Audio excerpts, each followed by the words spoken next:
করি চাই, এরকম একটা দোয়া আমি আজ পর্যন্ত পাইনি। আপনারা পাইছেন?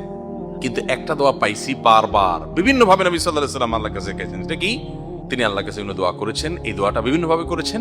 আল্লাহুম্মা ইন্নী আসআলুকাল আফিয়াহ ফিদ দুনিয়া ওয়াল আখিরাহ। আল্লাহ, দুনিয়াতে আপনার কাছে আমি শান্তি চাই, আখিরাতে শান্তি চাই।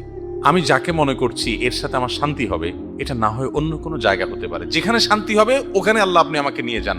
আল্লাহ, কাউকে আপনি কুড়ের ঘর দিয়া শান্তির মধ্যে তাকে রাখতে পারেন, আরেকজনকে অনেক পয়সা করে দিয়া শান্তির ধারে কাছেও রাখবেন না, এমনও হতে পারে। বাবা মা, পরিবারের লোকেরা আপনাকে বাধ্য করে হারামে যাইতে, তাদেরকে বুঝান, চোখের পানি ফেলেন, কোন ওলামা একরামকে দিয়ে কাউন্সেলিং করেন যে হারাম কি হালাল কি।